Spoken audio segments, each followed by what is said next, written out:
Marami ng beses na itambal ang aktor na si Paulo Avellino sa mga sikat at nagagandahang mga artistang babae sa Pilipinas sa telebisyon at pelikula. Kilalanin natin sila at sino sa mga naging leading ladies ni Paulo Avellino ang iyong favorite. The Philippine Showbiz List presents pinakamagandang leading ladies ni Paulo Avellino sa TV at pelikula. Julia Montes. Nakatambal ni Paulo ang daytime drama queen na si Julia Montes sa action drama serye na Asintado noong 2018. Ito ay isang Philippine drama television series na pinagbidahan ni Julia bilang si Ana Di Masalang, isang paramedic na naging nurse ni Gael na ginampanan ni Paulo matapos siyang iligtas sa isang aksidente. Ang serye ay pinalabas sa Kapamilya Gold afternoon block ng ABS-CBN at sa buong mundo sa pamamagitan ng The Filipino Channel noong 2018. Angel Locsin. Hindi rin maitatanggi ang on-screen chemistry ni na Paulo at Angel Locsin nang magtambal sila sa The General's Daughter noong 2019. Maraming fans ang tumutok sa sweet moments ng dalawa sa serye. Ang The General's Daughter ay isang Philippine action drama TV series na pinagbidahan ni Angel. Ang serye ay pinalabas sa primetime bida evening block ng ABS-CBN at sa buong mundo sa pamamagitan ng The Filipino Channel noong 2019. Si Second Lieutenant Rian Bonifacio na ginampanan ni Angel Locsin ay isang military nurse para sa AFP at dedikado sa pagliligtas ng mga buhay.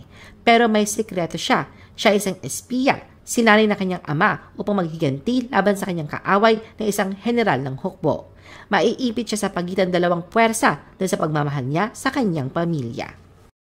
Angelica Panganiban. Isa rin sa naging leading ladies ni Paulo ang seasoned actress na si Angelica Panganiban. Nagkasama silang dalawa sa teleseryeng Walang Hanggang Paalam. Ang Walang Hanggang Paalam ay ipinalabas sa A2Z at TV5 na pinagbidahan ni na Angelica Panganiban, Paulo Avellino, RC Munoz at Sanjo Marudo. Ito ay pinalabas sa network na Kapamilya Channel noong 2020. Ritz Azul. Naging leading lady ni Paulo si Ritz Azul noong 2017. Nagtambal ang dalawa sa drama series na The Promise of Forever na sinut pa sa Europe. Ang The Promise of Forever o Pangako ng Walang Hanggan ay isang Philippine drama TV series na pinagbidahan ni na Paulo, Ritz at EJ Falcon. Ang serye ay pinalabas sa Kapamilya Gold afternoon block ng ABS-CBN at sa buong mundo sa pamamagitan ng The Filipino Channel. Ito ay kwento ni Lorenzo Espinosa na ginampanan ni Paulo, isang lalaking may kakaibang kondisyon. Isang araw, sa kanyang bagong pagkakakilanlan bilang si Nicolas, sumakay siya sa isang cruise at doon nakilala at umibig siya kay Sofia na ginampanan ni Ritz Azul. Maha Salvador. Muling nagsama sa big screen sina Maha Salvador at Paulo Avellino sa pamamagitan ng offbeat romantic comedy na I'm Drunk, I Love You na nagbukas sa mga sinihan noong February 2017. Ang award-winning na pares ay unang nakatrabaho sa 2013 na pelikulang Status, It's Complicated at sa 2015 primetime series of Bridges of Love. Ang I'm Drunk, I Love You ng TBA Productions ay umiikot sa dalawang magkaibigan na sina Carson at Dio na ginampanan ni Maha at Paulo. Si Carson ay isang dalaga sa kolehiyo na sa loob ng 7 taon ay lihim na nagtatanim ng romantikong damdamin sa kanyang matalik na kaibigan na si Dio, isang mag-aaral sa pelikula. Charlie Dizon. Kasama ni Paulo Avellino para sa pelikulang Fangirl na bahagi ng 10 film entries sa MMFF noong 2020, ang isang umuusbong na young actress na si Charlie Dizon mula sa Rise Artist Studio at Star Magic. Nakuha ni Charlie ang kanyang unang lead role sa Fangirl dahil napili siya sa 600 iba pang aspiring young ladies mula sa buong Metro Manila na nag-audition para sa role. Mula noon, dumaan si Charlie kasama si Paulo sa series of character at scene studies bilang paghahanda sa kanilang mga karakter. Ang kwento ay tungkol kay Jane na ginagampanan ni Charlie Dizon, ang biggest fangirl ni Paulo Avellino. Ang kanyang pagkahumaling kay Paulo ay humantong sa kanya upang magtago sa likod ng pick-up truck ni Paulo at sundan ito sa bahay. Napadpad siya sa isang hindi pamilyar na bahay sa isang hindi pamilyar na lugar kasama ang isang hindi pamilyar na Paulo Avellino, ang idolo na akala niya ay kilala niya mula ulo hanggang paa, puso at kaluluwa.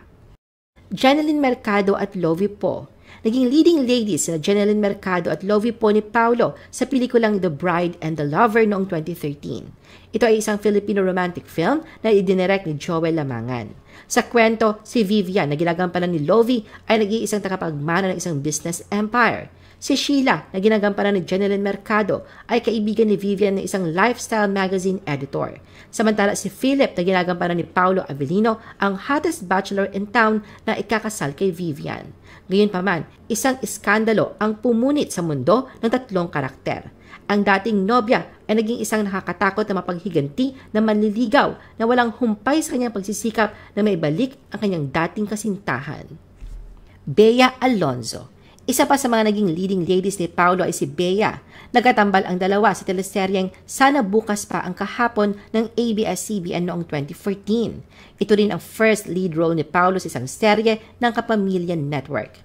Ang Sana Bukas Pa ang Kahapon ay pinalabas sa primetime bida ng ABS-CBN at sa buong mundo sa pamamagitan ng The Filipino Channel noong 2014. Ang kwento ay umiikot sa dalawang babae na pinag-isa ng tadhana at kanilang misyon na hanapin ang katotohanan at hustisya.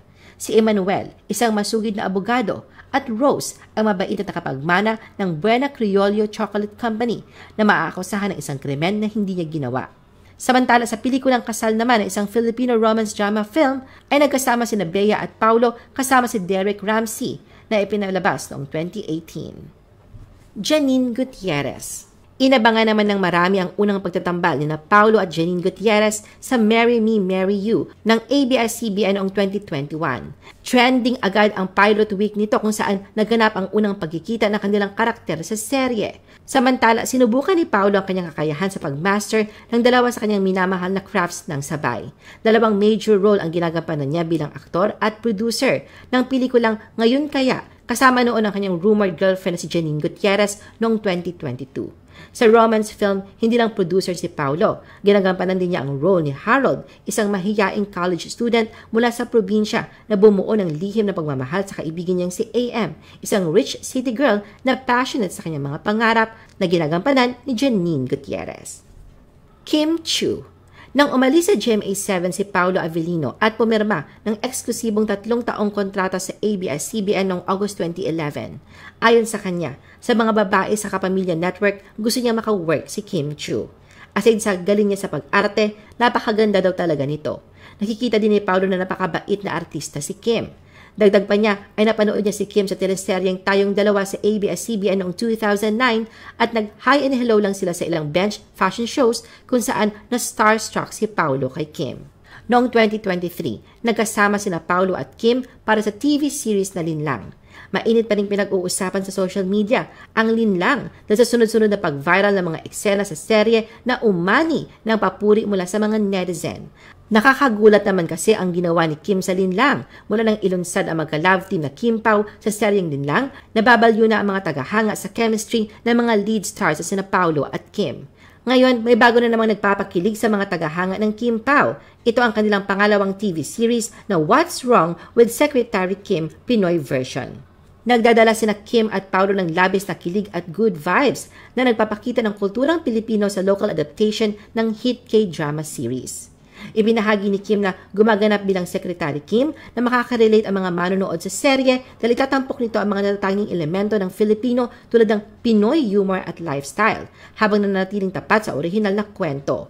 Kapansin-pansin din ang chemistry ng Kim Pao habang ipinapakita nila ang kanilang mga nakakatawa at feel-good na personalidad para sa kanilang pinakaunang romantic comedy series na magkasama. Dagdag pa ni Kim, ito ay magkahalong kilig, romance, pamilya, pagkakaibigan at tungkol sa pangarap.